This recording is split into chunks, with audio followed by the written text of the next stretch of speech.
Bonjour à tous et bienvenue dans cette nouvelle vidéo de déballage de pack. Aujourd'hui, deuxième tentative d'enregistrement pour le pack de Nathaniel Cho. Alors comme c'est la première vidéo que je diffuserai, donc je rappelle, j'ai fait une vidéo de présentation, mais il y a 5 packs préconstruits qui sont sortis, je crois que c'est l'été dernier, j'ai un peu perdu le fil du temps. Voilà, donc 5 packs, un pour chaque classe, à chaque fois un investigateur, ses cartes signatures, une faiblesse, et ensuite des cartes uniquement de sa classe, de niveau 0 et de niveau 1 ou plus, pour faire un deck et pouvoir l'améliorer. Dans le pack gardien, on a Nathaniel Cho, le boxeur, et on a tout un pack qui tourne autour du thème de la boxe. Alors, Nathaniel Cho, 3 en volonté, 2 en intelligence, 5 en force, 2 en agilité, trait criminel et veilleur, 9 points de vie, 6 points de santé mentale. Réaction, quand vous infligez des dégâts à un ennemi via un événement ou une capacité combattre d'un événement, infligez un dégât supplémentaire, limite d'une fois par phase. Signe des anciens +1, en cas de réussite lors d'une attaque, renvoyez dans votre main un événement de votre pile de défausse. 30 cartes dans son deck, que des cartes gardiens et des cartes neutres de niveau 0 à 5. Et il a comme carte comme carte supplémentaire, Randall Cho, Tommy Malloy et une faiblesse de base au hasard. Alors, comme tous les autres investigateurs de ces packs préconstruits, il a une compétence à 5, ce qui est très bien. 3 en volonté, ça évitera le pire sur le deck de rencontre. 2 en agilité, si vous partez du principe qu'il va tuer tous ses ennemis, c'est pas un problème. Et 2 en intelligence, il sera pas bon sur les enquêtes. Et j'aurai l'occasion d'en reparler plus tard. Voilà. Mais si vous le spécialisez en combat, il va être très efficace. Alors sa réaction incite à jouer des événements de combat, ce qui est quand même assez inhabituel pour un gardien. Typiquement le gardien, on lui donne une arme. Dans son deck, on met 2 voire 3 armes différentes. Par exemple, machette, 45 automatique et lame enchantée. Et pendant la partie, on va combattre avec ces armes en fonction de ce qu'on a et en fonction de ce qui est le plus efficace contre l'ennemi qu'on a en face de soi. Nathaniel Cho, lui, va beaucoup combattre avec les événements. Et son pack est conçu pour. Donc voilà, le pack n'est peut-être pas le plus intéressant pour un débutant, mais pour un joueur plus aguerri, ça va permettre d'avoir un combattant qui change beaucoup des autres. Si on regarde les événements auxquels il a accès, il y en a un paquet.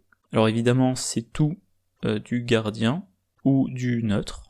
Ceux qui permettent le combat ou les dégâts, qu'est-ce qu'on a? Alors j'en ai sélectionné que quelques-uns, on a par exemple embuscade, c'est de niveau 1, ça coûte 2, très tactique.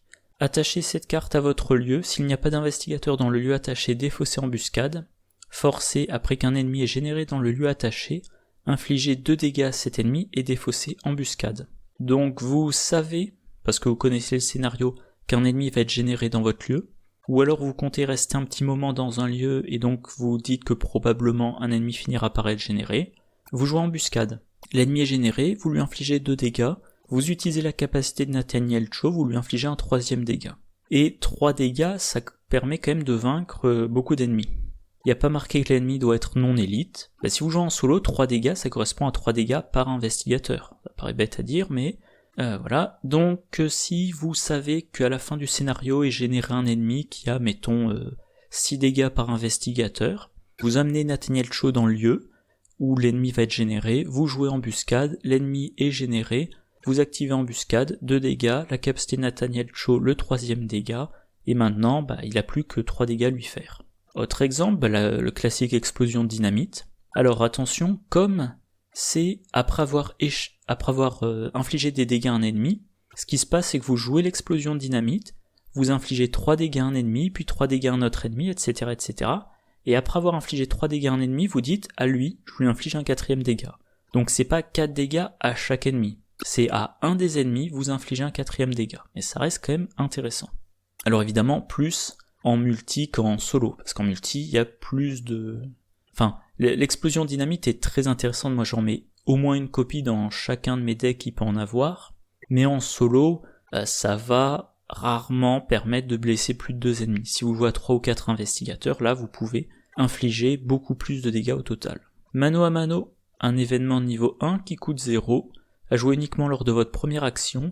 Infligez un dégât à un ennemi engagé avec vous, cette action ne provoque pas d'attaque d'opportunité. Alors je ne l'ai jamais joué, j'ai rarement entendu des gens en parler, parce que en général on se dit le gardien il fait des dégâts lors de ses attaques, utiliser une carte pour un seul dégât c'est pas génial. Mais avec Nathaniel Cho, c'est pas un dégât, c'est 2 dégâts. Pas de restriction sur le fait que l'ennemi doit être non élite, pas de test à faire, ça c'est pas génial mais c'est plus intéressant pour Nathaniel Cho. Voilà. Alors je reviens sur la liste des événements. Je vais pas entrer dans les détails de tous les événements, parce que sinon la vidéo durerait plus de 3 heures. Mais dans ce pack, il y a beaucoup d'événements qui visiblement ont été conçus pour Nathaniel Cho, qui vont déclencher sa capacité. Mais bien évidemment, quand vous faites un deck Nathaniel Cho, vous ne pouvez pas, si vous voulez un deck efficace, vous pouvez pas vous dire « Ah tiens, je prends mon deck Mark Harrigan, je retire toutes les cartes qui sont pas gardiens, ces cartes-là, je les remplace par des cartes gardiens qui font un effet équivalent, et voilà, j'ai mon deck Nathaniel Cho. » Quand vous faites votre deck Nathaniel Cho, vous devez vous dire je vais combattre avec des événements, je vais infliger des dégâts avec des événements, donc il faut que je maximise le nombre d'événements qui ont ce type d'effet. Sa carte signature, Randall Cho, le frère inquiet.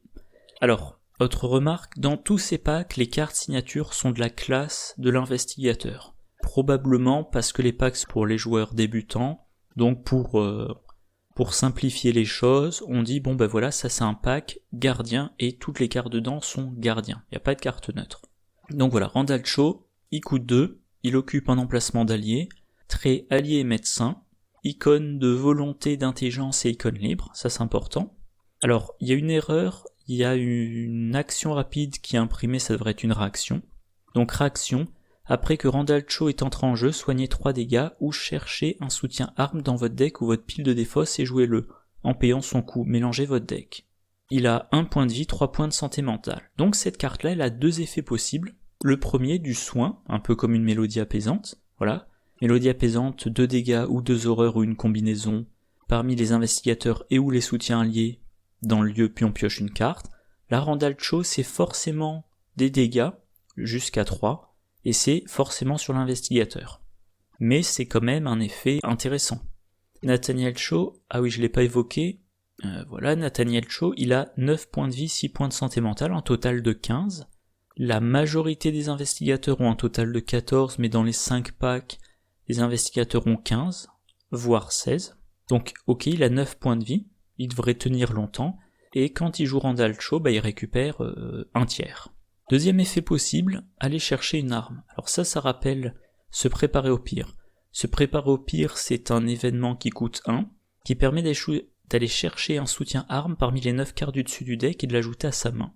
Randall Cho, lui, c'est le deck ou la défausse et on n'est pas limité à 9 cartes. Et en plus, on le met pas dans la main, on le joue, en le payant.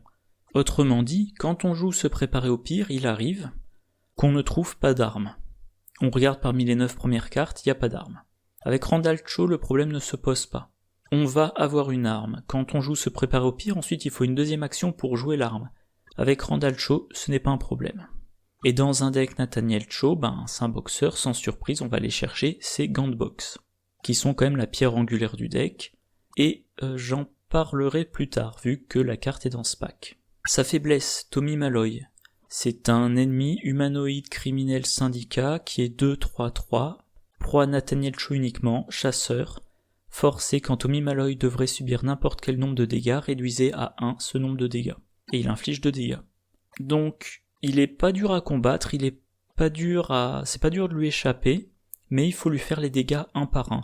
Donc, a priori, on pourrait dire qu'il faut 3 actions, alors que pour beaucoup de faiblesses, 2 actions suffisent pour s'en débarrasser, mais il est possible que vous ayez des façons de faire des dégâts sans dépenser d'action, ou de faire 2 dégâts en une action, successivement 2 dégâts en une action, donc normalement, pareil, il vous prendra que 2 actions. Alors, comme il faut le combattre, il faudra faire des tests, mais il a une force seulement de 2, Nathaniel a 5, donc ça devrait pas être trop dur. Au final, à moins de le révéler quand vous êtes déjà engagé avec plusieurs ennemis, c'est pas un problème, je trouve. Dans les packs, il y a à chaque fois une faiblesse de base. Là, c'est comportement autodestructeur. Un défaut, révélation, mettez comportement autodestructeur en jeu dans votre zone de menace. Forcé, quand vous infligez un dégât, un ennemi subisse un dégât. Pour 2 actions, défausser comportement autodestructeur. Alors les faiblesses de base qu'il y a dans ces packs, elles sont toujours très bien pensées pour l'investigateur du pack. Là, vous avez Nathaniel Cho, il est là pour le combat, et cette faiblesse-là, elle fait que chaque fois que vous combattez, vous prenez des dégâts. C'est embêtant. Si vous avez cette carte-là dans un deck de non-combattants, par exemple un investigateur qui ferait que du soutien, vous faites un deck Caroline Fern qui fait que du soin dans une campagne à 4 investigateurs, il est possible que cette faiblesse ne lui fasse strictement rien.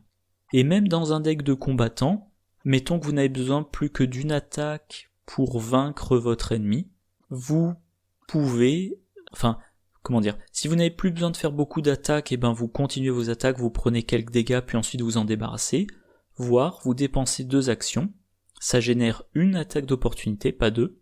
Voilà, le fait d'enclencher l'effet génère une attaque d'opportunité, mais le fait que l'effet coûte 2 actions, ça génère pas une deuxième attaque d'opportunité. Vous défaussez la carte et vous continuez votre combat. Dur à juger, ça dépendra beaucoup des decks. Le premier soutien du pack, les gants de boxe de niveau 0, donc soutien qui coûte 3, qui occupe les 2 mains, trait, objet et armes. Vous gagnez plus en force tant que vous combattez. Réaction, après que vous avez vaincu un ennemi, inclinez les gants de boxe. Cherchez un événement esprit parmi les 6 cartes du dessus de votre deck et ajoutez-le à votre main, mélangez votre deck. Dans la majorité des decks de gardiens, ou de combattants qui ont accès aux cartes gardiens, c'est une arme quelconque, voire mauvaise. Ça vous prend les 2 mains, ça vous donne plus 1 en force, mais ça vous permet pas de faire plus d'1 dégât par attaque. Dans un deck Nathaniel Cho, c'est thématique, ok. Et comme vous allez vouloir faire des dégâts avec des événements de combat, vous ne chercherez pas à faire des actions d'attaque qu'il y a sur d'autres cartes soutien, je veux dire. Donc vous allez jouer un événement comme, par exemple, que je trouve le bon exemple, gauche-droite, voilà, vous jouez l'événement gauche-droite, le bonus d'1 en force de vos gants, il est valable. Donc le fait de ne pas avoir plus 1 dégât, c'est pas trop gênant, ça correspond au style de jeu de Nathaniel. Et la réaction, après que vous avez vaincu un ennemi, vous pouvez tutorer un événement esprit parmi les 6 cartes du dessus de votre deck. Si on regarde les événements auxquels a accès Nathaniel, on peut voir trait esprit, tout simplement voilà, trait esprit. Vous voyez que quand même il y en a un certain nombre. Et si on regarde, alors j'ai connu pire, c'est du soin. Laissez-moi régler ça, ça va permettre de résoudre une carte rencontre à la place de notre investigateur. Viens par ici, c'est du combat. Contre-attaque au point, c'est du combat. Éclipse sanglante, c'est du combat. Faire le ménage, c'est du combat. Galvaniser, combat. Gauche-droite, combat. Gloire, c'est la pioche. Instant de répit, ok, ça c'est du soin. Leçon retenue, découverte d'indices mais en profitant du combat. Mano à mano, encore des dégâts. Retarder l'inéluctable, ça c'est pour éviter d'encaisser des dégâts. Sauvetage héroïque, c'est pour s'interposer dans le combat. Second souffle, pour se soigner après un combat. Tueur de monstre, c'est du combat. Voilà. J'ai perdu mon onglet, voilà. Donc autrement dit, vous jouez un deck Nathaniel Cho, vous jouez plein d'événements de combat et vous avez une arme qui vous augmente votre force quand vous utilisez les événements de combat et qui vous permet de les tutorer. Donc c'est génial dans le deck Nathaniel Cho. Et moi, chaque fois que je l'ai joué, c'est pas bien compliqué, je pioche mes 5 cartes de ma main de base. Mes 5 cartes de ma main de départ. Je regarde. S'il y a les gants, je garde les gants et je me pose des questions pour les 4 autres cartes. S'il n'y a pas les gants, je cherche Randall Cho. S'il n'y a ni les gants ni Randall Cho, je me pose pas plus de questions, j'écarte les 5 cartes et je repioche toute ma main au mulligan. Parce que vraiment, c'est indispensable. Encore une fois, vous voulez à chaque round jouer 1 ou 2 événements de combat, et cette carte-là vous permet d'en piocher un à chaque round. À chaque fois que vous vainquez un ennemi. Dans ce pack, on a la version de niveau 3, elle coûte 1 de moins, elle a un icône de force en plus, elle donne un 2e point de force pendant les combats, et au lieu de tutorer sur 6 cartes, on tutore sur 9 cartes.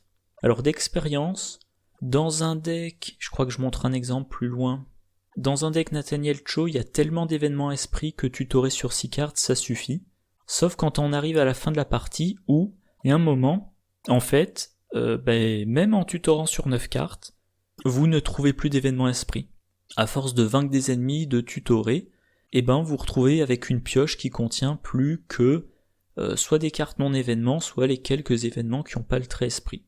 En tout cas, chaque fois que j'ai joué, je sais plus dans combien de campagnes je l'ai joué, je sais plus si c'est une ou deux, mais pour moi ça a toujours été évident, la première amélioration à faire, c'est remplacer les gants de boxe de niveau 0 par les gants de boxe de niveau 2.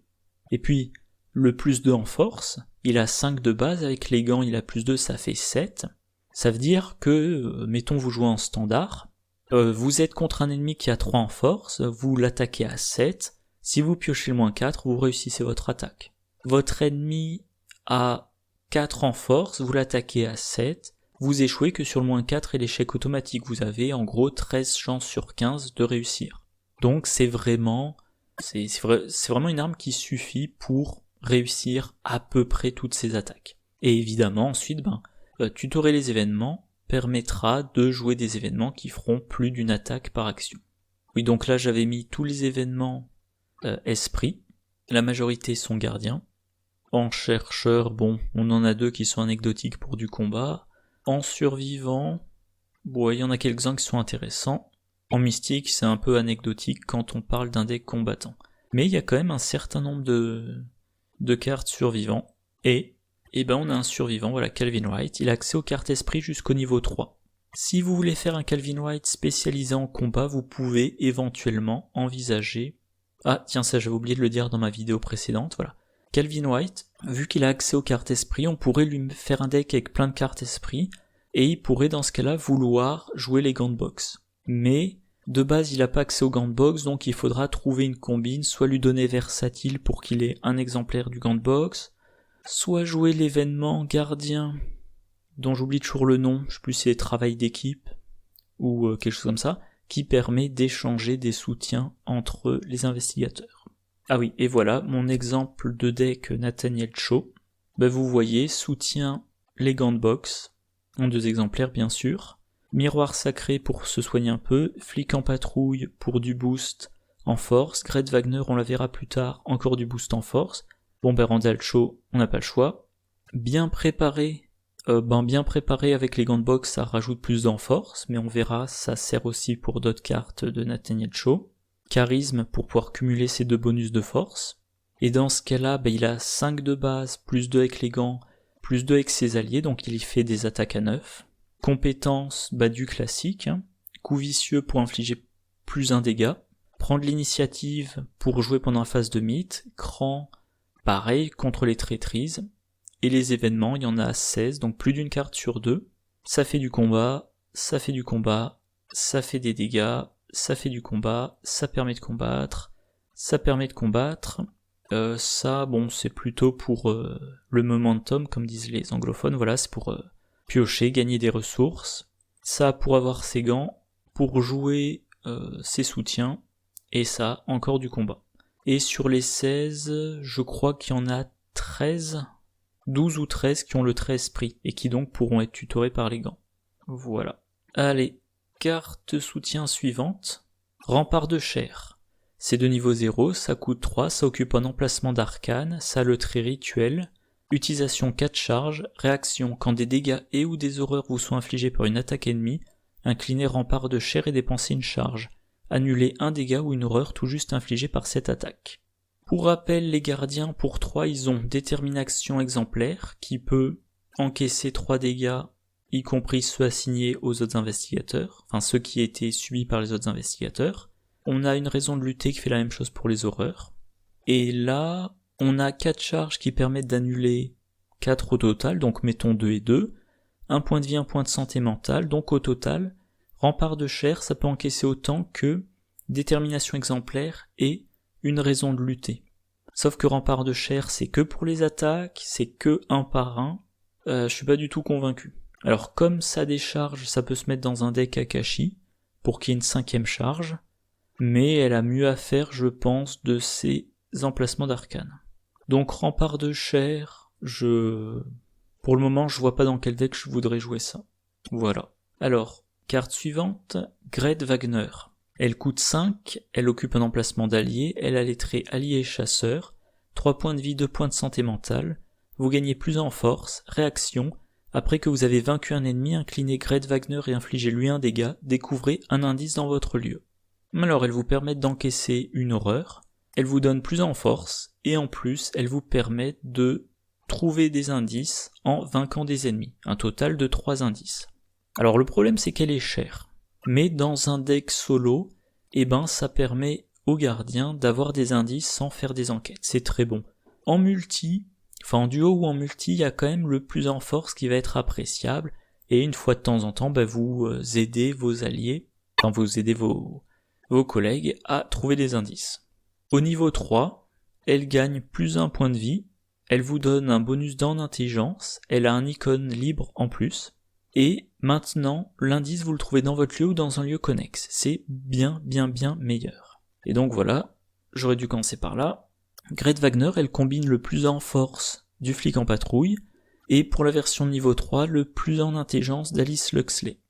Et elle a l'effet en réaction d'un preuve.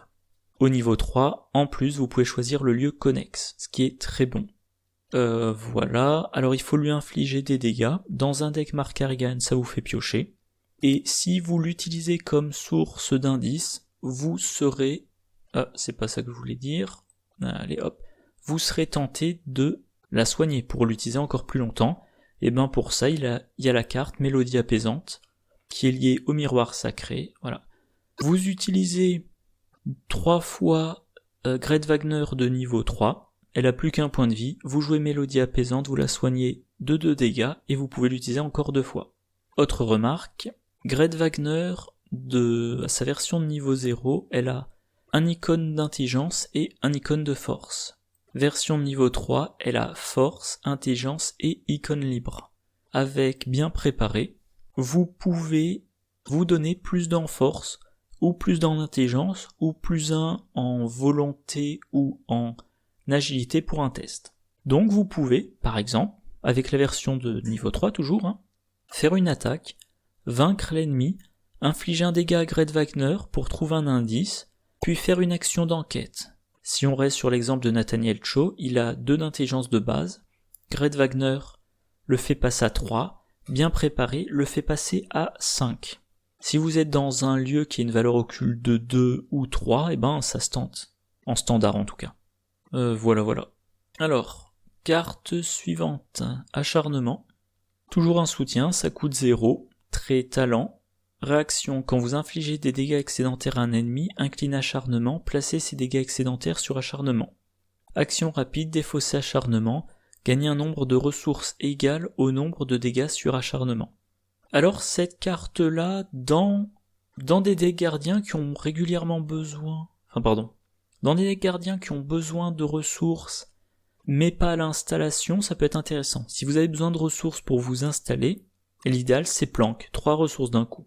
Souvent, dans mes decks gardiens, je joue toujours sur ces gardes que je mets sous sans tenir au plan, donc premier round, première action, avec toujours sur ces gardes, je joue 3 soutiens, je réduis le coût total de 3. Acharnement, ça va vous permettre, vous infligez 2 dégâts à un ennemi qui a plus qu'un point de vie, 1 dégât sur acharnement.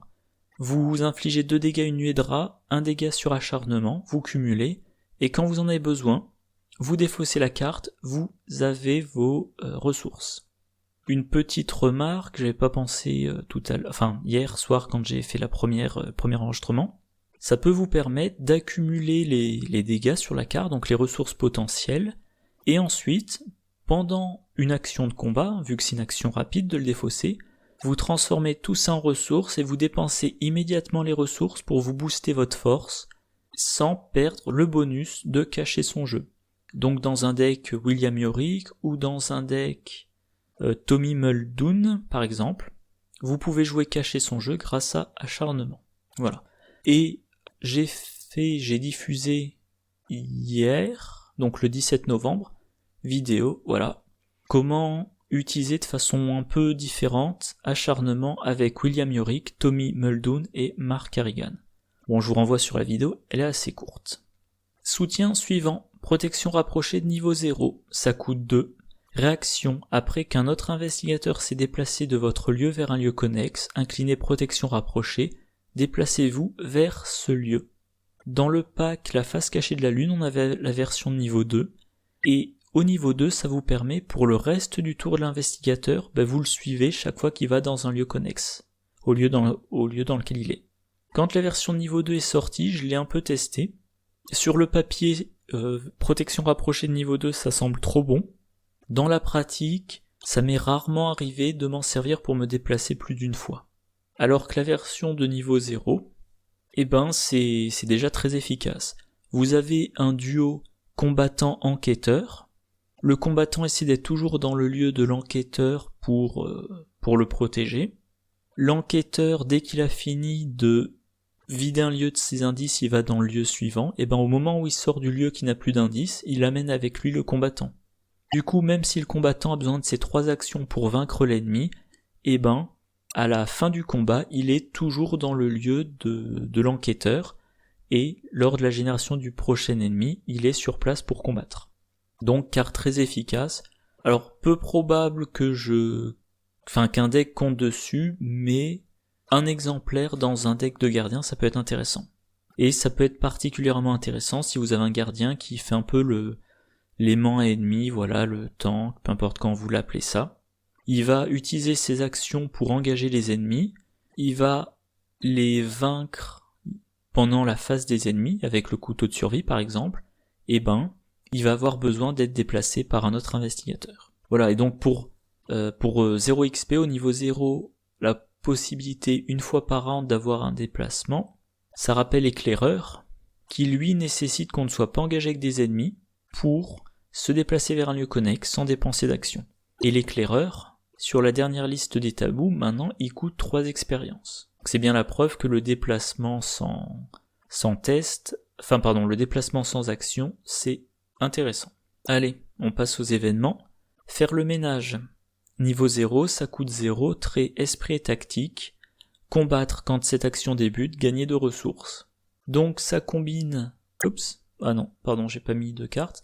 Alors, ça vous fait en fait en une carte l'action basique gagner une ressource, puis l'action basique gagner une ressource, puis l'action basique combattre. Mais vous ne vous prenez pas d'attaque d'opportunité vu que le type d'action, vu que c'est une action de type combattre. Vous gagnez immédiatement les ressources, donc ces ressources elles sont disponibles pour booster votre force pour le combat. Dans la plupart des decks de combattants, c'est une mauvaise carte. Parce que, vu que c'est une action basique de combat, elle infligera qu'un dégât. Donc à moins de jouer ça contre des rats, ça sera pas suffisant, faudra faire une deuxième action dans la foulée. Donc si vous prenez, l'exemple de Mark Harrigan, ça sera mieux de lui faire une attaque avec sa machette, il inflige 2 dégâts, puis ensuite vous lui faites jouer planque, plutôt que de lui faire jouer faire le ménage, puis ensuite de lui faire une attaque, et ensuite éventuellement une autre action basique ressource. Par contre, dans un deck Nathaniel Cho, c'est une cible de plus pour sa capacité. Il a un ennemi qui a, 3 points de vie. Première action, il joue faire le ménage. Il gagne de ressources, il fait une attaque, il réussit, il inflige un dégât, il choisit d'infliger un deuxième dégât, et maintenant, comme il a 2 ressources, il peut jouer un événement qui coûte 2 pour finir son ennemi. Donc, dans un deck Nathaniel Cho, mais probablement jamais ailleurs. Contre-attaque au point. Ça coûte 0, trait esprit et tactique, rapide à jouer après qu'un ennemi vous a attaqué même si cette attaque a été annulée. Combattre, cette attaque cible l'ennemi attaquant. Au niveau 2, vous résolvez cette carte avant de résoudre l'attaque qui est effectuée contre vous. Vous gagnez plus en force et vous infligez plus 1 dégât.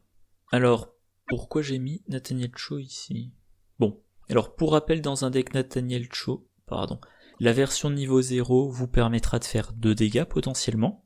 Si vous prenez une attaque, il est possible que ça soit pendant la phase d'investigation, mais il est plus probable que ça soit pendant la phase des ennemis.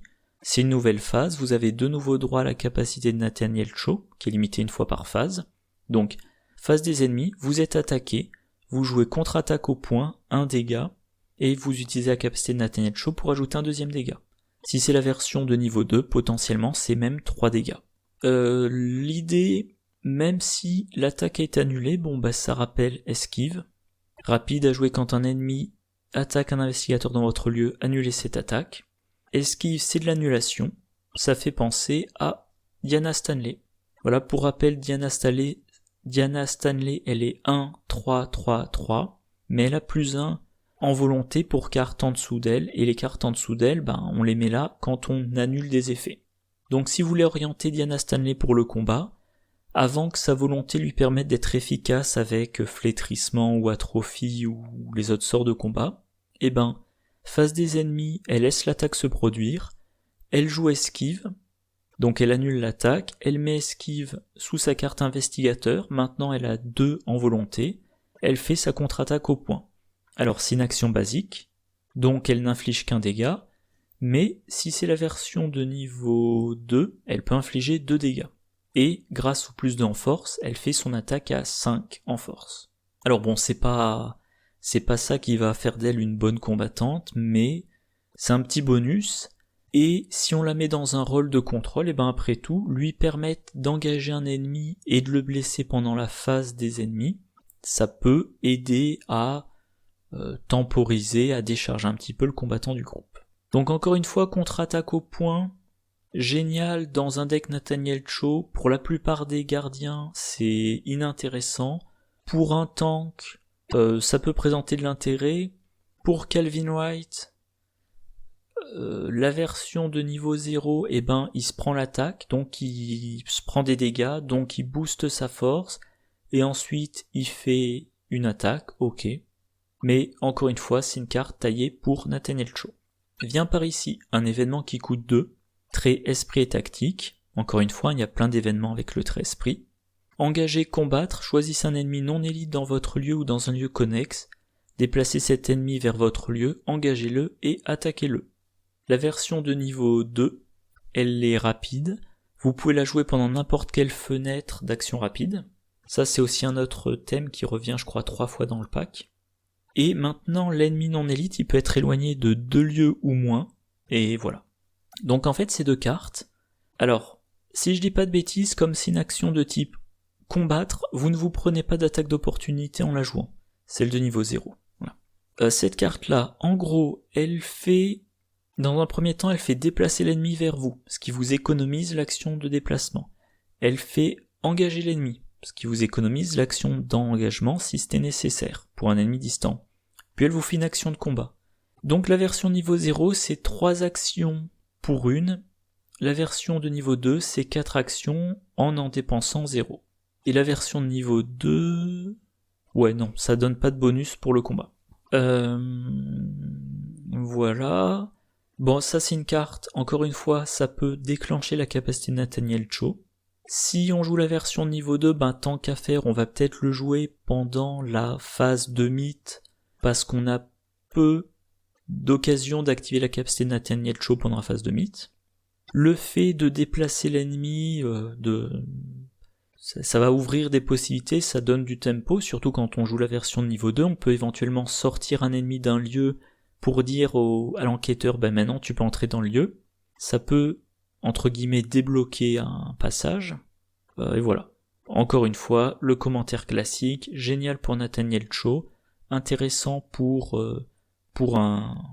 J'aime pas utiliser l'expression tank, mais je vois pas de meilleure formule, voilà un capteur d'ennemis, et pour la majorité des gardiens, inintéressant. Gloire, ça coûte 1, ça a 2 icônes d'intelligence, rapide à jouer après que vous avez vaincu un ennemi, piochez 2 cartes. Bon, vous êtes un combattant, vous êtes là pour tuer des ennemis, vous en avez vaincu un, vous dépensez une ressource pour avoir 2 cartes, c'est très efficace, c'est simple mais efficace, et éventuellement vous devez faire une enquête, ça vous donne +2. Ça se tutore avec le gant de boxe. Et mettons que avec les gants de boxe vous n'avez pas réussi à tutorer un bon événement, vous piochez vu que vous n'arrivez plus à tutorer. Et au passage, chaque fois qu'on a un effet après que, c'est valable, j'allais dire tant qu'on n'a pas fait autre chose. Autrement dit, vous pouvez vaincre un ennemi, utiliser la réaction des gants de boxe, tutorer, trouver dans les cartes que vous consultez gloire, mettre gloire dans votre main, et la jouer en disant je suis toujours après avoir vaincu l'ennemi.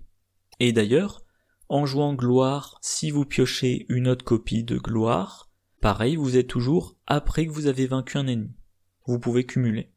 Et vous pouvez également, encore une fois, vous êtes toujours dans cette fenêtre après avoir vaincu un ennemi. Si dans votre main vous avez maintenant preuve, vous jouez preuve. Voilà. Bref, une carte simple et efficace. Ça rappelle Croquis Absurde, voilà, qui coûte 2, qui nécessite d'avoir un indice, qui nécessite une action, et qui permet de piocher 3 cartes. Tueur de monstre, ça coûte 0, 13 prix, combattre, cette attaque inflige plus 1 dégât. Voilà, c'est... même remarque, hein, dans la plupart des decks gardiens, c'est peu intéressant. Dans un deck Nathaniel Cho, ça devient 3 dégâts en une action grâce à sa capacité. Et pour rappel, dans le pack Perdu dans le temps et l'espace, on avait la version de niveau 5, qui permettait de vaincre un ennemi si on réussissait l'attaque contre un ennemi non élite. Et la version de niveau 5 était, je trouve très mauvaise, elle coûte cher en expérience, elle aide pas à combattre, et elle ne marche que sur les ennemis non élites. Alors ça c'est logique que ça marche pas contre les ennemis élites, pour pas pouvoir tuer l'ennemi de fin de campagne en une action, mais si vous voulez le vaincre en une action, c'est que votre ennemi est puissant. S'il est puissant, c'est pas dit que vous arriviez à le vaincre avec une action combat basique. Pour 5 XP, vaut mieux avoir une grosse arme qui vous permettra de faire 2, 3 ou 4 attaques puissantes. Gauche-droite, ça coûte 2. Combattre, vous gagnez plus en force pour cette attaque. En cas de réussite, vous avez le droit de combattre à nouveau. Vous gagnez plus d'en force, infligez plus un dégât pour cette nouvelle attaque. Et bon, je vais immédiatement montrer la version de niveau 5. Elle coûte autant, elle a 4 icônes de force, mais bon, on l'utilisera très rarement pour ces icônes. Maintenant, la première attaque est réussie automatiquement et inflige plus un dégât, et la deuxième attaque vous donne plus 3 en force et permet d'infliger plus de dégâts.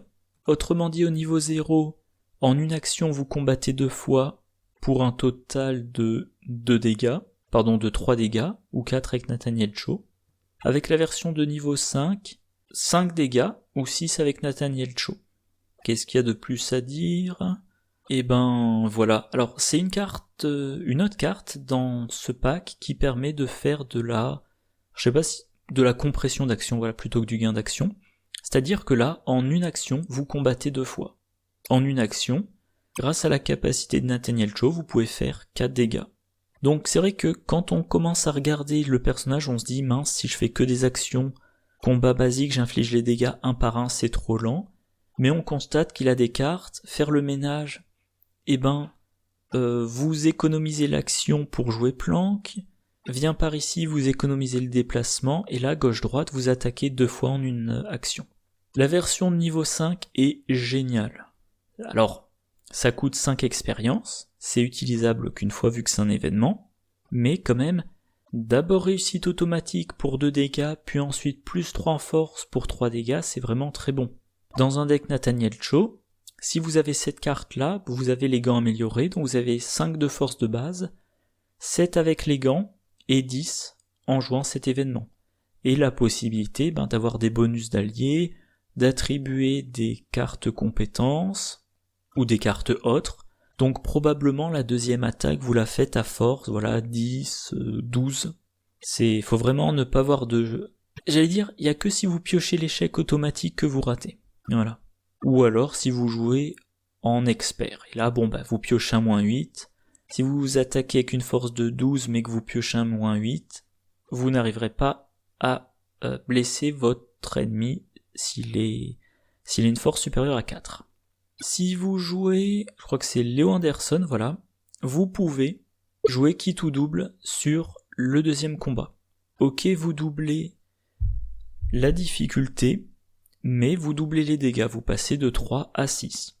Donc si vous jouez gauche-droite dans un deck Léo Anderson, premier combat, c'est réussi automatiquement, vous infligez 2 dégâts.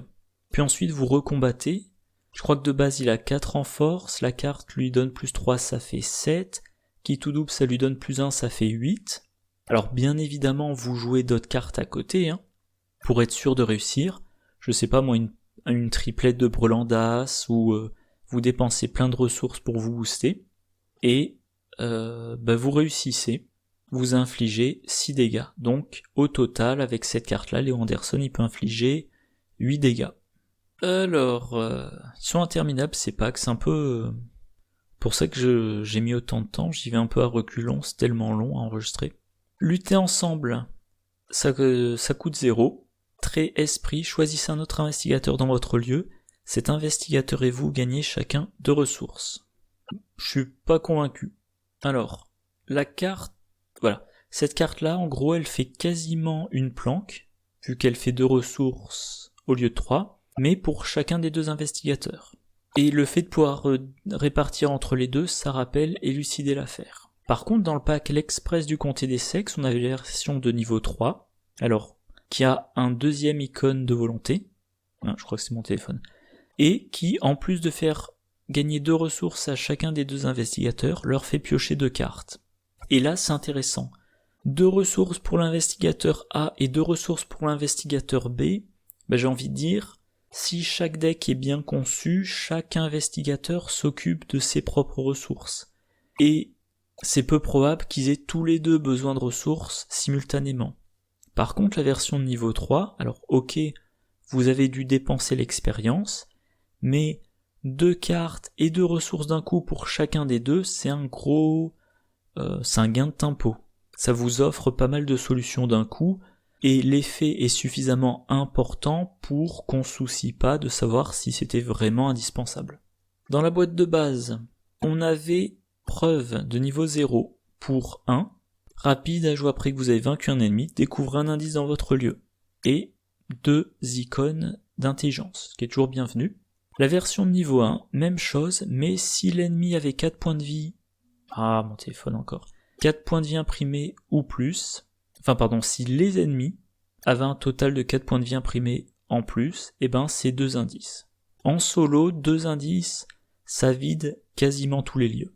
Et en duo ou en multi, c'est un gain appréciable. De la même façon que dans un deck de chercheurs, je mets quasiment toujours une copie de J'ai un plan pour pouvoir faire 2 ou 3 dégâts pour aider le gardien. Dans un deck gardien, je pourrais envisager de mettre cette carte-là, en me disant, c'est 2 indices que le chercheur n'aura pas à trouver avec un test. 2 indices sur une carte, on rejoint l'efficacité de scène de crime. Donc on passe maintenant aux événements de niveau 1 ou plus. Galvaniser, ça coûte 2. 2 icônes de volonté. Esprit, rapide à jouer uniquement lors de votre tour. Redresser un soutien gardien que vous contrôlez. Vous avez le droit d'effectuer une action supplémentaire lors de votre tour qui ne peut être utilisée que pour combattre. Donc vous gagnez une action qui va vous permettre de faire ce qui est a priori votre rôle. Alors dans les commentaires, il y a quelques exemples. Moi je pense en premier au flic en patrouille de niveau 2. Si on le redresse, on peut infliger un dégât supplémentaire sans test à un ennemi dans le lieu. Autrement dit, pendant votre tour, vous allez pouvoir faire une action de combat, une 3e action de combat, a priori 2 dégâts par action. Donc vous en êtes à 6, vous utilisez le flic en patrouille, ça fait 7, vous jouez galvanisé, vous faites une 4e action de combat, vous êtes à 9 dégâts, vous réutilisez le flic, vous faites un 10e dégât. Donc oui, quand même, pendant un tour, avec 2 cartes, pour un total de 3 expériences, vous faites 10 dégâts. Évidemment, il faut réussir vos 4 attaques, mais c'est encore améliorable. Si dans votre main, vous avez coup vicieux, si vous avez une copie de coup vicieux, vous passez à 11, avec 2 coups vicieux, vous passez à 12. Si votre arme, c'est pas une machette, mais je sais plus moi là, comment ça s'appelle déjà, le fusil à éclair, je crois que ça fait 3 dégâts par 3 dégâts. Alors, ça coûte beaucoup en expérience, mais si vous faites vos 4 attaques, je vais vérifier tout de suite. Bon, de base, il a que 3 munitions, mais effectivement, il fait les dégâts 3 par 3. Vu le bonus de force, on réussit ses attaques. Si vous lui mettez une 4e munition, vous faites vos 4 attaques, vous utilisez 2 fois le flic en patrouille, ça fait donc 4 x 3, 12, plus 2 pour le flic en patrouille, on en est à 14. On a la possibilité, encore une fois, de rajouter les coups vicieux pour monter à 15 ou 16. Et si on est en fin de campagne, qu'on a des coups de vicieux de niveau 2 en main, là les bonus vont être de plus 2. Enfin, plus de dégâts probablement, vu le bonus en force. Donc on est sur que je reprenne tout ça. 4 x 3, 12 pour les attaques de base, plus 2 pour les deux utilisations du flic en patrouille, donc ça fait 14. Plus 2 x 2 avec les coups vicieux de niveau 2, ça fait du 18 dégâts.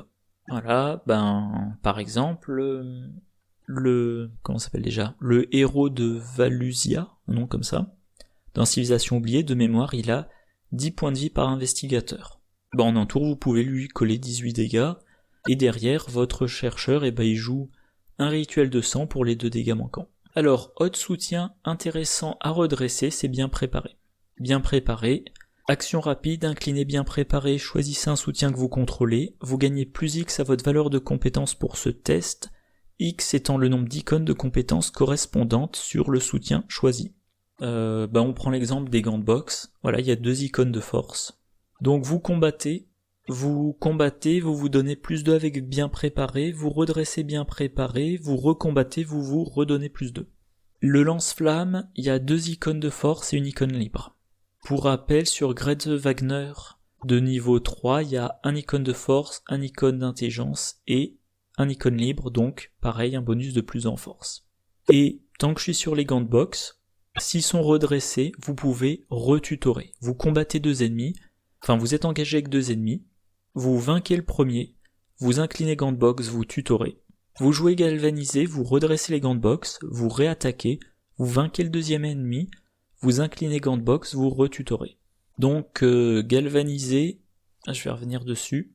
Alors, si dans mon deck j'ai, entre guillemets, seulement le flic en patrouille de niveau 2, ou un autre allié qui a un effet du style inclinez-le pour faire tel truc, ou inclinez-le, infligez-lui un dégât pour faire tel truc, je joue pas galvanisé. Par contre, si j'ai bien préparé, galvanisé c'est très tentant. Alors, carte suivante, leçon retenue. C'est de niveau 2, ça coûte 1 icône de volonté, 2 icônes d'intelligence, perspicacité et esprit. Alors perspicacité, ça peut aller dans le deck intuition de Joe Diamond. Rapide, à jouer après que vous avez subi des dégâts d'une attaque ennemie, découvrez 2 indices dans votre lieu. Vous êtes un combattant, vous allez être engagé avec des ennemis, si une attaque passe, vous prenez 2 indices. Si vous avez un rôle de tank, ça va être l'attaque ennemie pendant la phase des ennemis. L'ennemi vous attaque, vous avez reçu des dégâts, donc vous jouez leçon retenue, vous prenez 2 indices, puis ensuite vous faites votre attaque avec le couteau de survie, par exemple, ou avec contre-attaque au poing. Vous pouvez aussi choisir de déclencher une attaque d'opportunité. Vous faites quelque chose, je sais pas, mettons vous jouez une arme, attaque d'opportunité, vous prenez des dégâts, alors attention c'est des dégâts, si c'est que des horreurs ça marche pas, vous prenez des dégâts, vous jouez leçon retenue, vous prenez les 2 indices, on finit l'action en cours, donc maintenant votre soutien est en jeu, et vous faites votre attaque dans la foulée. Je pense que cette carte-là peut aussi être envisagée dans un deck de gardiens qui enquête. Par exemple un deck Caroline Fern. Elle va, choisir d'engager un ennemi, elle va choisir de faire une action qui déclenche une attaque d'opportunité, peut-être une enquête, ou un soin sur un autre investigateur. Elle se prend l'attaque d'opportunité, elle découvre les indices. Bon, et ensuite, pour sa dernière action, si elle a encore une action derrière, il va falloir qu'elle ait quelque chose pour gérer l'ennemi, mais bon, après tout, elle peut jouer le lexique occulte, elle peut jouer J'ai un plan, elle peut jouer Tempête d'esprit. Comme elle a découvert des indices, ah oui, ça c'est important, c'est l'écran d'après, elle peut utiliser Alice Luxley. Donc, elle se prend une attaque d'opportunité, elle joue leçon retenue, ça lui donne des indices, comme elle vient de trouver des indices, elle incline Alice Luxley, elle inflige un dégât à l'ennemi, et potentiellement ça suffit pour achever l'ennemi. Et donc cet écran-là, c'était pour dire, l'ensemble des cartes gardiens qui interagissent avec les indices. Et ça commence à être pas mal. Alice Luxley, vous infligez un dégât quand vous trouvez un indice. Et ça vous booste votre intelligence. Ça, c'est une carte pour gardien enquêteur. Et quand je dis gardien enquêteur, jusqu'à présent, pour moi, ça a toujours été Caroline Fern. Et je pense que maintenant, on peut envisager Sœur Marie, mais faudra voir. Gret Wagner, en vainquant les ennemis, vous gagnez des indices, sans avoir à faire de test. Interroger, là vous faites un test, mais de force, pour trouver des indices, dans 2 lieux simultanés. Leçon retenue, il suffit d'accepter de prendre des dégâts. Preuve, il faut vaincre les ennemis. Renfort de l'agence, on les blesse, on leur inflige des horreurs. Scène de crime, il faut le jouer pendant sa première action, idéalement quand il y a un ennemi. Et évidemment, Roland Banks, il a sa capacité spéciale. Et voilà, si je regarde rapidement parmi mes très nombreuses listes de decks, voilà, on peut faire des gardiens enquêteurs. Alors ça fait longtemps, je me souviens plus ce que j'avais prévu dans ce pack, mais le temps que ça charge. Ouais, bon, lui il a quasiment que des cartes chercheurs, mais voilà, dans un deck spécialisé en enquête, on pourrait rajouter leçon retenue, on pourrait mettre preuve au niveau 1 bien sûr, il pourrait bénéficier de Gret Wagner de niveau 3, voilà. Ah oui, et au passage, on peut, toujours si on est spécialisé en enquête, jouer Alice Luxley et Gret Wagner, on a un bonus de plus dans l'intelligence.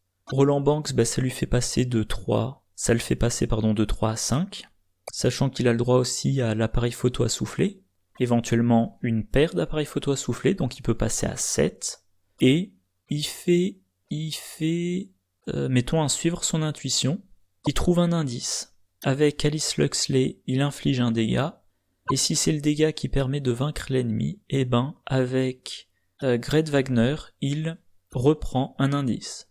Donc il dépense 2 ressources pour suivre son intuition, indice sans test, avec Alice Luxley, dégâts sans test, avec Gret Wagner, indice sans test. Donc pour 2 ressources, il a infligé un dégât et trouvé 2 indices. Et il lui reste maintenant ces 3 actions. Voilà. Donc ça peut faire des combos amusantes. Un petit peu lourdes à mettre en place, mais très amusantes quand ça se concrétise. Mano à mano. Dans le Masque Blême, on a la version de niveau 1, dont j'ai déjà parlé plus tôt. Ça coûte 0, à jouer uniquement lors de votre première action. Infligez un dégât à un ennemi engagé avec vous, cette action ne provoque pas d'attaque d'opportunité. Bon, un seul dégât, c'est pas sensationnel pour un gardien. Dans ce pack, on a la version de niveau 2, c'est 2 dégâts. C'est toujours pas sensationnel pour la majorité des gardiens, sauf s'ils sont des gardiens non combattants. Je reviens sur mon exemple de Caroline Fern qui fait des enquêtes. Et vous pouvez envisager de lui donner cette carte-là pour qu'une fois de temps en temps, si elle commence son tour avec un ennemi pas trop costaud, elle lui inflige 2 dégâts pour s'en débarrasser. Par contre, dans le deck Nathaniel Cho, vous rajoutez le 3e dégât et là vous avez 3 dégâts sans test. Et là, ça devient quand même bien efficace. Alors, dans la boîte de base, on a la compétence, le grand classique, maîtrise. 2 icônes de force, un maximum attribué par test de compétence, en cas de réussite, piochez une carte. Dans ce pack, et comme dans tous les packs préconstruits, on a une version améliorée et qui n'est plus neutre. Donc les gardiens, eux, ils ont maîtrise de niveau 2. 3e icône de force, ça commence à être pas mal, 3 icônes. Toujours une limite de 1 par test de compétence.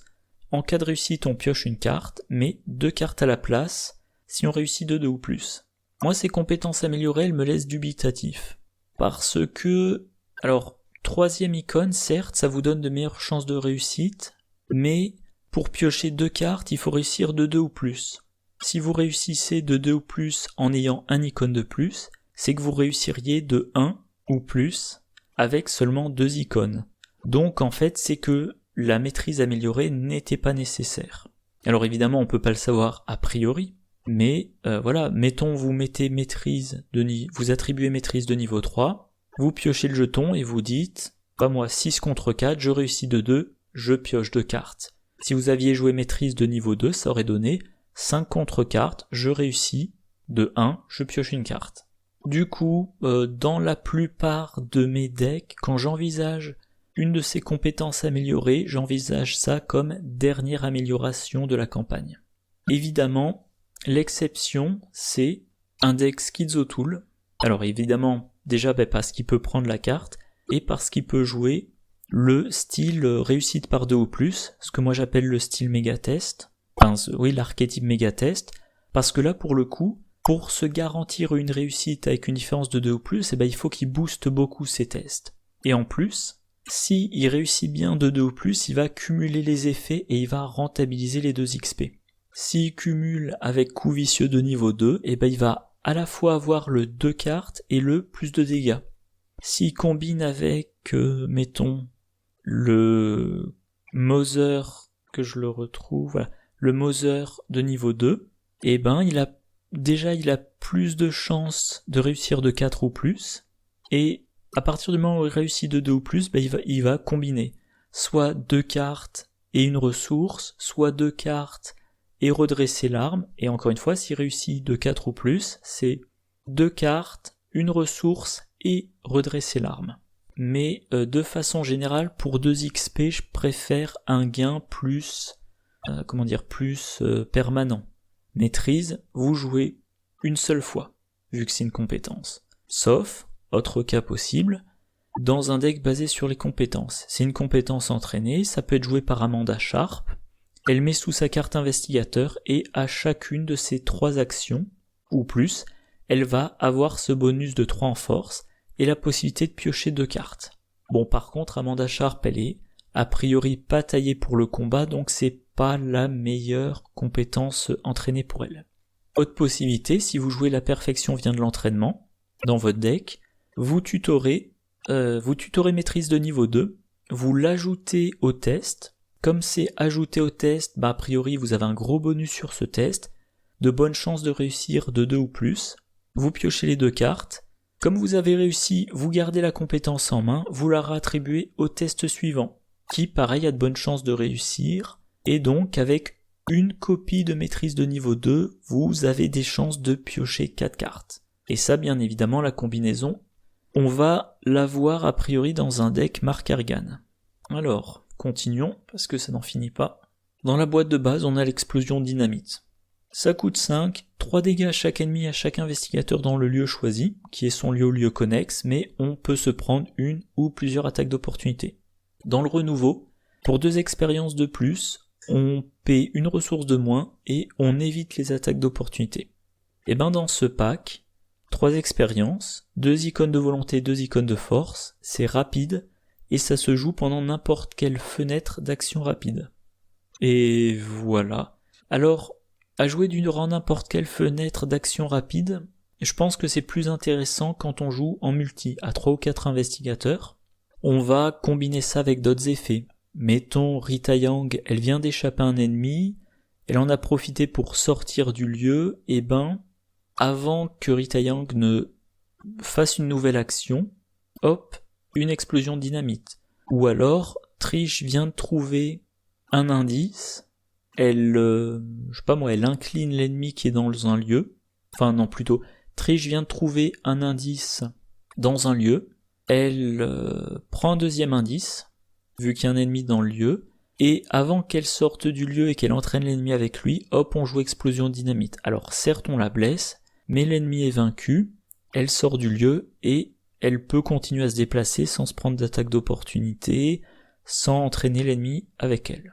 Donc voilà, en solo ou en duo, je joue généralement une copie d'explosion de dynamite. En trio, j'en joue assez souvent 2. J'en mets une copie sous sans tenir au plan. Voilà, sans tenir au plan. J'ai essayé d'améliorer la carte au niveau 2, mais au niveau 3, je pense qu'il faudra vraiment envisager ça si on est à une table avec des investigateurs qui ont beaucoup d'effets de déplacement d'ennemis, d'évasion automatique, etc., etc. Probablement aussi à combiner avec tir de sommation pour pouvoir avoir le meilleur timing possible, bien placer les ennemis où on veut et jouer l'explosion dynamite pendant le tour d'un autre joueur. Carte suivante. Dans la boîte l'héritage de Dunwich, on a provocation de niveau 0. Ça coûte 1. Rapide à jouer uniquement lors de votre tour, engagez n'importe quel nombre d'ennemis dans votre lieu. La version de niveau 2 permet de piocher une carte par ennemi engagé, et la version de niveau 3, encore une fois, à jouer durant n'importe quelle fenêtre d'action rapide.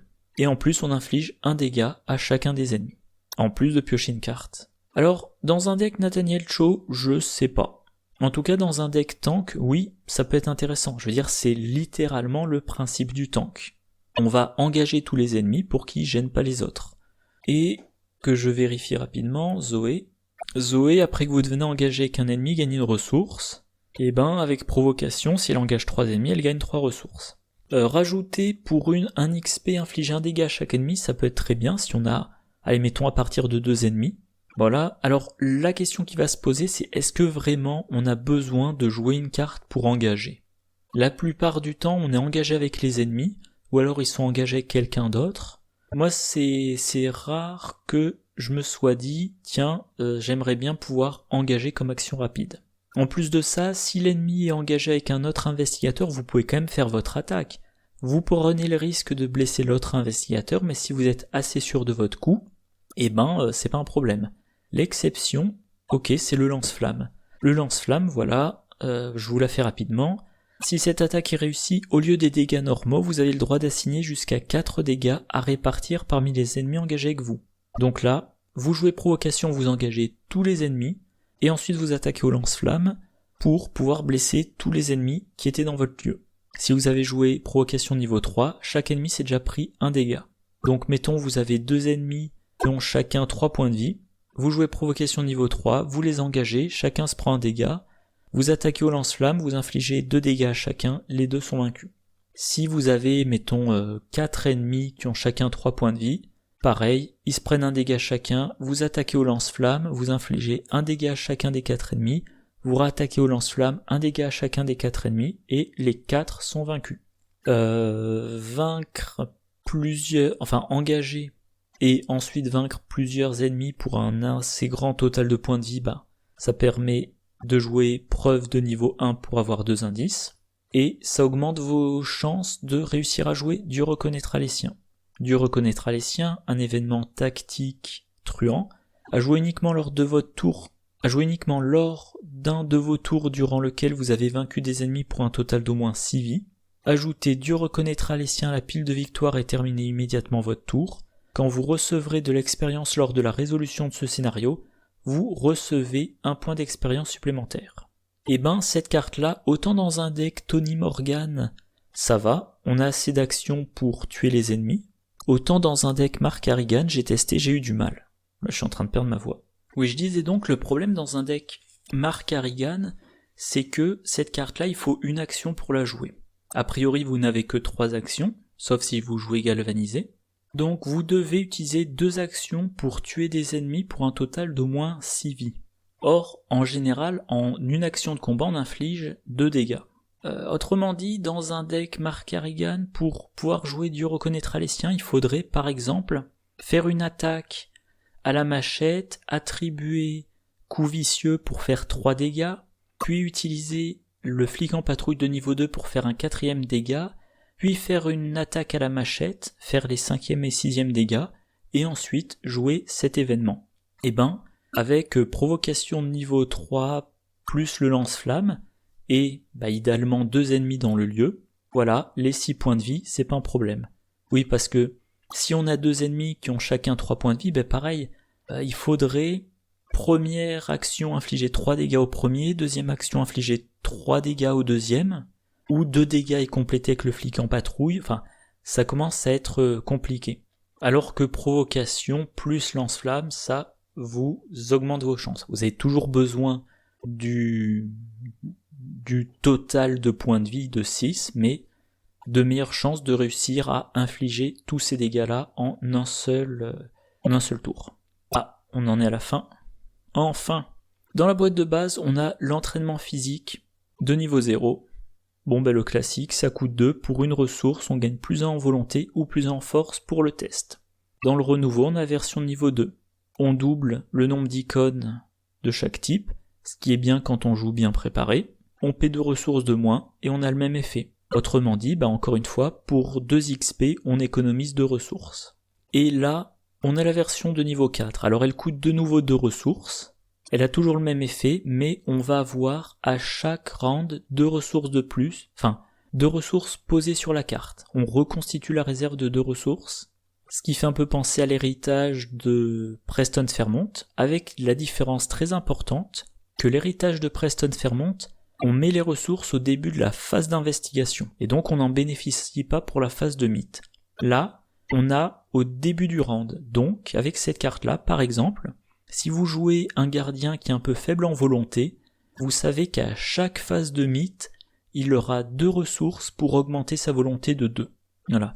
Et en plus de ces 2 ressources gratuites, vous avez vos ressources de votre réserve de ressources. Alors je sais plus si je l'ai déjà dit ou si c'était dans mon premier essai d'enregistrement. Souvent, il y a, pas toujours mais souvent, un ratio, si une carte te coûte 1 XP de plus, elle te coûte une ressource de moins. Là, la carte, par rapport au niveau 0, elle coûte 4 XP de plus et autant de ressources. Donc on peut avoir l'impression qu'on s'est fait arnaquer de 4 ressources, sauf qu'on a 2 ressources par round. Donc premier round d'utilisation, on rembourse 2 des 4 ressources. Deuxième round d'utilisation, on rembourse les dernières ressources. Troisième round d'utilisation, on commence à faire du bénéfice.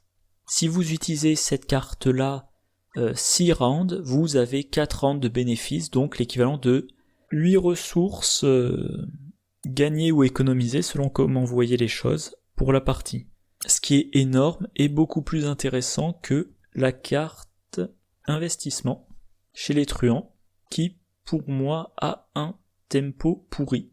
Voilà, la carte investissement, faut la jouer, on met des provisions dessus une par une, et ensuite il va falloir une action et l'incliner, donc pas un tour où on a mis une provision dessus pour gagner des ressources. L'entraînement physique, il n'y a rien à faire, juste simplement jouer la carte, et chaque round, on s'économise de ressources.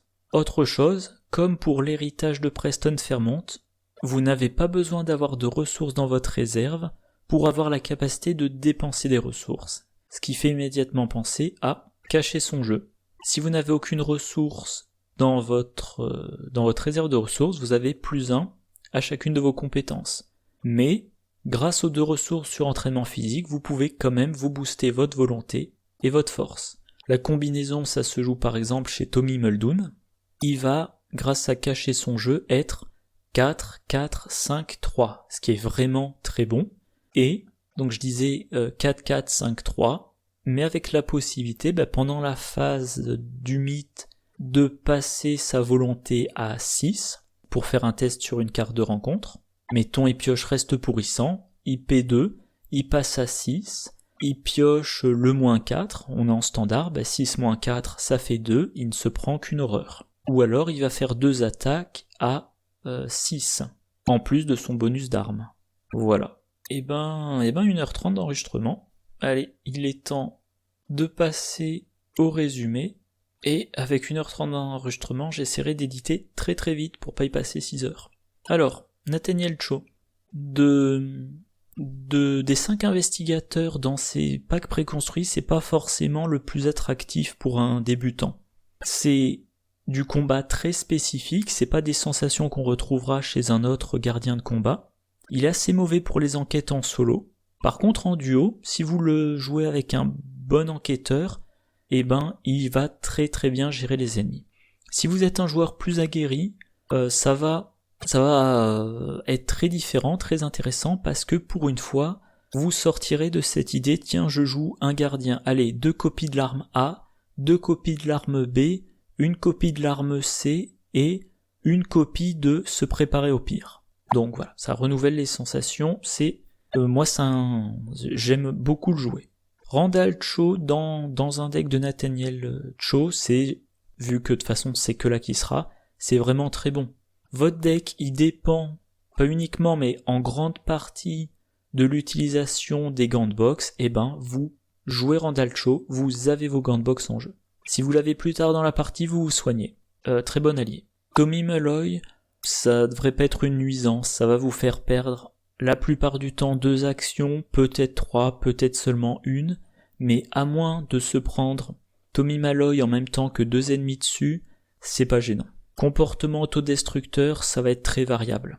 Vous pouvez passer toute une partie sans vous en préoccuper si vous n'infligez pas de dégâts, et si vous piochez ça un moment, vous êtes embourbé avec plusieurs ennemis, là pour le coup ça peut sérieusement entamer vos points de vie. Gant de boxe, c'est génial dans un deck Nathaniel Cho.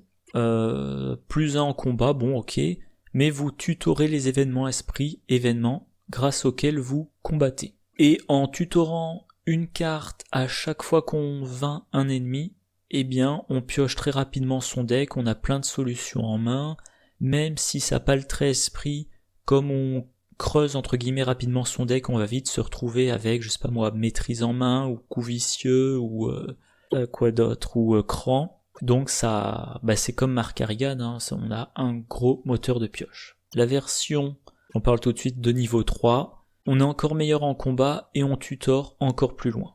Donc encore meilleur, et dans un deck Nathaniel Cho, pour moi, première amélioration de carte, c'est les gants de boxe. Voilà. Et la deuxième amélioration, c'est peut-être gauche-droite, mais on en parlera plus tard. Alors, rempart de chair, pour le moment, je sais pas, c'est cher, c'est lent, moi c'est une carte qui ne m'intéresse pas du tout.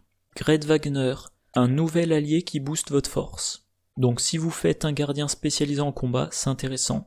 Le petit bonus, ça vous permet de trouver des indices. Si vous jouez Mark Harrigan, comme vous lui infligez un dégât pour trouver un indice, ça vous fait aussi piocher une carte. Si vous jouez à des modes de difficulté élevés, le bonus passif est très intéressant. Vous allez prendre un combattant qui a 5 de force, par exemple Mark Harrigan, avec le flic il a 6, avec Gret Wagner il a 7, avec une arme même basique il a 8. Comme vous tablez sur un jeton -4, vous faites vos attaques à 8, vous avez de bonnes chances de les réussir. Si l'ennemi a 5 en force, ou si vraiment vous voulez pas rater votre attaque, là vous commencez à donner des bonus. Acharnement, bof, parce que moi je trouve les gardiens, la plupart, sauf Nathaniel Cho, ils ont besoin de ressources en début de partie pour installer leur soutien. Une fois qu'ils sont installés, ils consomment relativement peu de ressources, sauf pour explosion dynamite. Donc là, effectivement, éventuellement, à 5 reprises vous mettez un dégât excédentaire, ça vous paie votre explosion dynamite. Ok. Ah oui, et un truc que j'ai pas précisé tout à l'heure, si vous combattez exclusivement au lance-flamme, comme vous faites les dégâts 4 par 4, si vous vainquez un ennemi qui a 1, 2 ou 3 points de vie, vous avez des dégâts excédentaires. S'il a 1 ou 2 points de vie, vous avez même plusieurs dégâts excédentaires. Ou alors, si vous avez plusieurs ennemis pour un total, on va dire de 5, que je dise pas de bêtises, de 5 ou 6 points de vie, sur la deuxième action de combat, pareil, vous aurez plusieurs dégâts à mettre, et là vous allez peut-être charger très rapidement acharnement. Mais voilà, ça c'est circonstanciel, et je vous renvoie encore une fois à ma vidéo. Protection rapprochée, c'est très intéressant. Ça vous permet d'être quasiment sûr de ne jamais laisser l'enquêteur seul. Même si vous avez besoin de vos 3 actions pour vaincre l'ennemi ou les ennemis, l'enquêteur va vous entraîner avec lui. Donc une carte à envisager en un exemplaire dans la majorité des decks de combattants. Faire le ménage. Vous gagnez 2 ressources, puis vous résolvez une action combat basique. Dans un deck Nathaniel Cho, c'est très intéressant. Ça permet de gagner des ressources sans perdre le tempo, sans se priver d'une action de combat, mais dans les autres decks, je m'en passe très bien. Contre-attaque au point. Vous choisissez de subir une attaque, ou alors vous n'avez pas le choix. Vous faites immédiatement une attaque basique contre l'ennemi attaquant. Génial pour Nathaniel Cho qui lui va l'activer pendant la phase des ennemis, pour activer une nouvelle fois sa compétence. Intéressant mais sans plus pour un capteur d'ennemis, vu que ça ne fera qu'un dégât. Par contre la version de niveau 2, la version de niveau 2, votre attaque est boostée, vous infligez un 2e dégât et vous infligez les dégâts avant de subir l'attaque.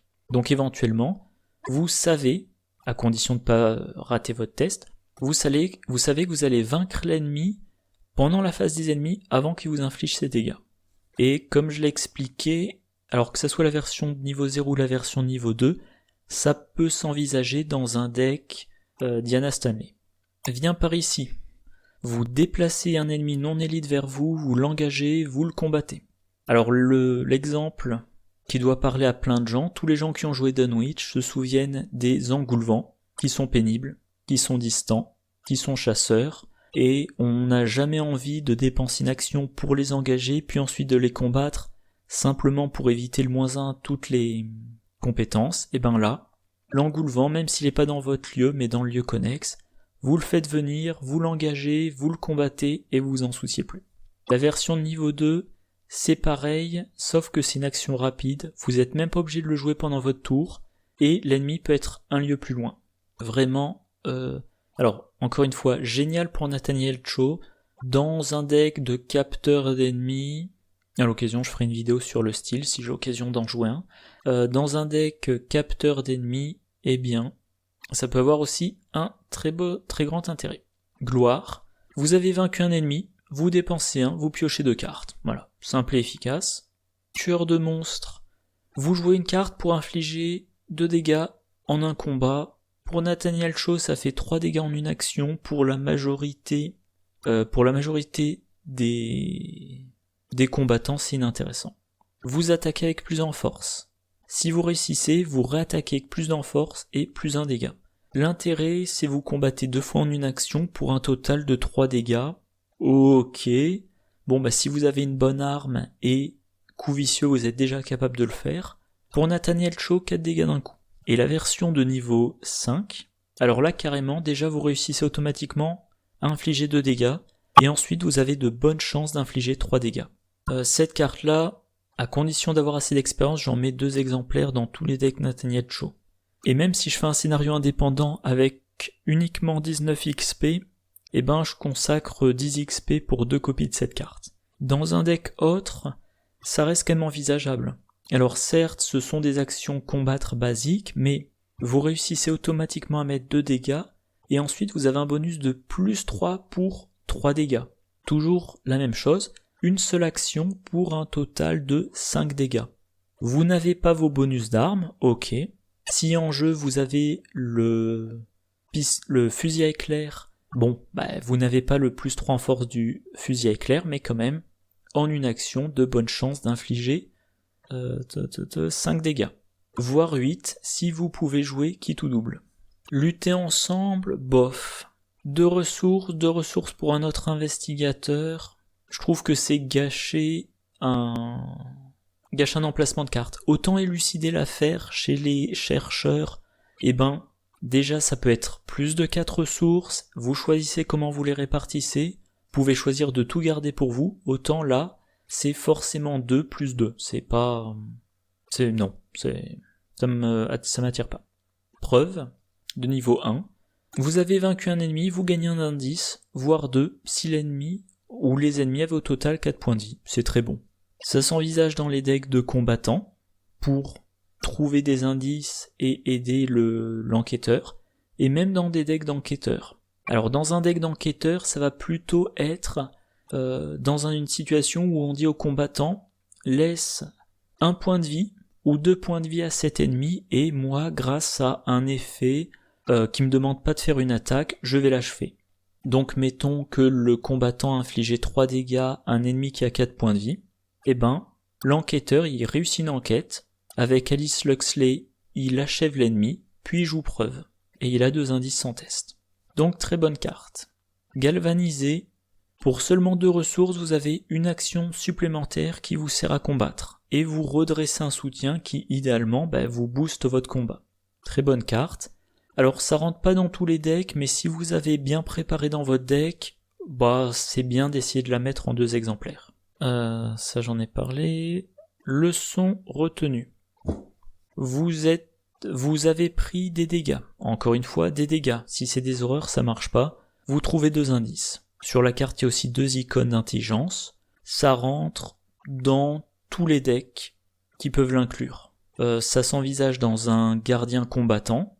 Dès qu'il se prend une riposte parce que ça arrive de rater ses attaques, hop, 2 indices.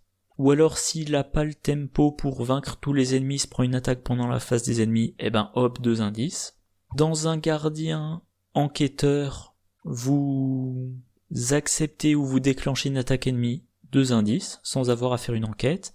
Et dans un deck Joe Diamond, qui peut être combattant ou enquêteur ou un PD2, ça va dans le deck Intuition, et dès qu'on l'a au sommet du deck Intuition, on se débrouille pour se prendre une attaque, et voilà, 2 indices. Mano à mano, un gardien, normalement il a pas besoin de faire des dégâts sans avoir à faire une action de combat, donc c'est quasi exclusivement pour Nathaniel Cho, ou dans des niveaux de difficulté élevés, où 2 dégâts sans test, ça a quand même une grande valeur. Maîtrise de niveau 2, bon, ok, vous vous donnez plus 3 à votre test, et potentiellement vous piochez 2 cartes.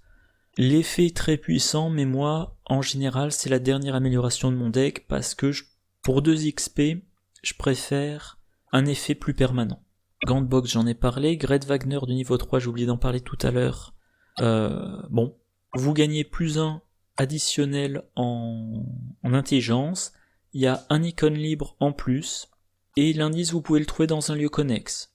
Vous jouez en solo, ça vaut le coup. En duo ou en multi, ça fait quand même 3 expériences. Donc c'est un peu cher, mais en solo, non seulement vous boostez votre intelligence, enfin que je reprenne ça. Si vous jouez en solo, que vous l'avez en jeu, vous êtes dans un lieu qui a une valeur occulte élevée, vous sortez du lieu en vous disant, avec l'effet de Gret Wagner, je pourrais quand même prendre l'indice. Vous arrivez dans un lieu qui a une valeur occulte assez faible, par exemple 2, avec son bonus en intelligence, vous pouvez tenter l'enquête.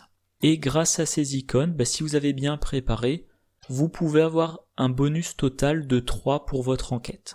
Mais encore une fois, si vous jouez en multi et que vous êtes spécialisé en combat, c'est 3 XP pour moi gaspillé. Par contre, en multi, si vous êtes spécialisé en enquête, là, ça s'envisage aussi. Explosion de dynamite de niveau 3, bon, si vous jouez à 3 ou 4 investigateurs, et que vous avez prévu beaucoup d'effets de déplacement d'ennemis, de déplacement d'investigateurs, de choses comme ça. Provocation de niveau 3, si vous êtes un capteur d'ennemis, si vous jouez le lance-flamme, si vous voulez jouer Dieu reconnaîtra les siens, sinon ça commence à faire cher en XP pour, entre guillemets, seulement engager des ennemis. Entraînement physique, si vous voulez jouer cacher son jeu, et donc uniquement dans un deck Tommy Muldoon. Si vous jouez Tommy Muldoon cacher son jeu, c'est très bon, sinon c'est trop cher en expérience. Et voilà, allez, 1h50, moi j'ai mal à la gorge, il est temps que je m'en sors pas.